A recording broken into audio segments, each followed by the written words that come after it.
preview.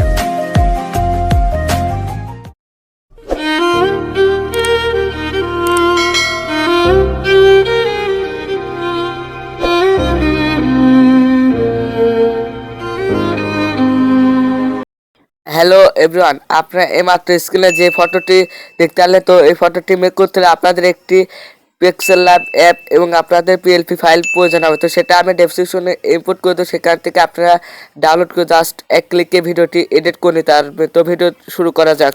Welcome back to my YouTube channel. তো friends, আপনারা InShot অ্যাপসে প্রবেশ করবেন। এটা প্লে স্টোর থেকে ডাউনলোড করার পর এখান থেকে ফটো সেকশনে ক্লিক করবে। তারপরে ফ্রেন্ডস, আপনাদের সামনে এরকম ইন্টারফেস শো না হলে আপনারা টিচুলোতে ক্লিক করে আপনাদের যেখানে ফটো রয়েছে সেখান থেকে জাস্ট অ্যাড করে নেবেন, ঠিক আছে। তারপর ফটোটি আমি অ্যাড করার পরে আপনারা ব্যাকে চলে যাবেন। এখান থেকে জাস্ট আপনারা এটাকে একবার টাচ করবেন, ঠিক আছে। তারপর এটাতে টাচ করার পর আপনারা জাস্ট এটার পর আর একবার টাচ করে আপনাদের যদি ভালোভাবে এটা রিমুভ না হয় তাহলে আপনারা এটাতে ক্লিক করবে। এখান থেকে আপনারা এইগুলো কমে পারে পাশে বাকি অংশটুকু আপনারা রিমুভ করে দিতে পারেন। তারপর এটাকে আমি যেভাবে রিমুভ করছি আপনারা ঠিক সেভাবে রিমুভ করে নেবেন। তারপর আবার একবার রাইট চ্যানেলটা টাচ করবে, আবার টাচ করবে। এখান থেকে সেভ অপশনে ক্লিক করলে আপনাদের 100% হয়ে গেলে গ্যালারিতে সেভ হয়ে যাবে। তো ফ্রেন্ডস, আপনারা আবার ব্যাকে চলে যাবেন, তারপর পিক্সেল অ্যাপসে প্রবেশ করবেন। তো জাস্ট আপনারা এটা প্রবেশ করার পর এখান থেকে আপনারা ক্যান্সেল বা ওকে দিয়ে দিতে পারেন। তো আমি ক্যান্সেল দিয়ে দিচ্ছি, টেক্সট রাখতে চাইলে ওকে দিয়ে দেবেন। তারপর এটাকে ডিলিট করে দেবেন। তো ফ্রেন্ডস, আবার ওকেতে দেওয়ার পরে এখান থেকে আপনারা 3 ডট কলারটাতে ক্লিক করবেন। এখান থেকে ওপেন পিএলপি ফাইল, তো এটাতে একবার টাচ করবেন।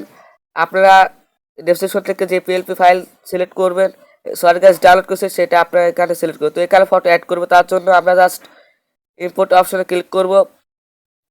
তারপর আপনাদের সামনে ফটো সিলেক্ট না হওয়ার পর আপনারা জাস্ট 3 ডট কলার ক্লিক করে আবার এখান থেকে ইনশট অ্যাপসে প্রবেশ করে, যেহেতু আমি ইনশটে এডিট করেছি তো এটাকে জাস্ট অ্যাডজাস্ট করে রাইট চ্যানেলতে ক্লিক করবে। তারপর সেটা জায়গা মতো আপনারা এভাবে বসে নেবেন। না বসাতে পারলে আপনারা জাস্ট আমি দেখে দিচ্ছি কীভাবে বসাতে হবে ভালো হয়। তো আপনারা দেখতে পাচ্ছেন আমি বসে গেছে, তো এটাতে ক্লিক করবেন। তারপরে এটাকে জাস্ট লক অপশনে ক্লিক করে লক করে নেবেন আগে। তারপরে এটাকে ধরে সকলের নিচে নিয়ে আসবেন। তো আমি যেভাবে দেখে দিচ্ছি আপনারা ঠিক সেভাবে নিয়ে আসবেন। এটাকে নিচে সকলের নিচে নিয়ে আসার পরে দেখতে পারবেন আপনাদের ফটোটি এক ক্লিকে এডিট হয়ে যাবে। তো এখান থেকে জাস্ট আমি লক করে দিলাম। তারপরে এগুলো লক করতে চাই, লক অপশনে একটা টাচ করবে, তাহলে আপনাদের লক হয়ে যায়। তো ফটোটি আমার অ্যাড হয়ে গেছে। তো আপনারা জায়গা মতো বসে নেবেন ভালোভাবে। তার জায়গা মতো ভালোভাবে বসে নেওয়ার পরে ফ্রেন্ডস, আপনারা দেখতে পাচ্ছেন আমি স্কিপ করে কত সুন্দর ফটোটি এডিট করে নিলাম।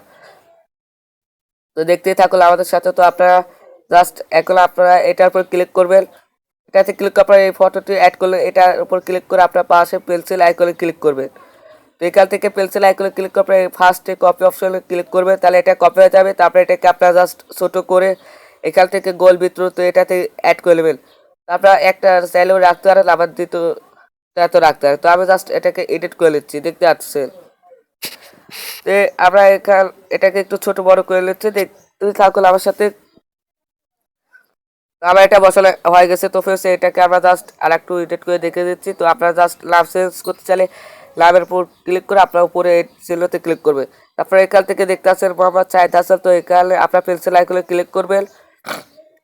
পেন্সিল আইকনে ক্লিক করার পর ফ্রেন্ডস এইগুলোকে ডিলিট করে আপনাদের নাম সিলেক্ট করে দিতে হয়। তো ডিলিট অপশন টাচ করলে সব টেক্সট ডিলিট হয়ে যাবে, এখানে আপনাদের নাম সিলেক্ট করে দিতে হয়।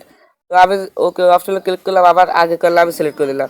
তো এটাকে জাস্ট সেভ করবো, তার জন্য সেভ অপশনে ক্লিক করে ফ্রেন্ডস এখান থেকে আপনারা সেভ অ্যাজ ইমেজ, তো এটাতে ক্লিক করে ফ্রেন্ডস।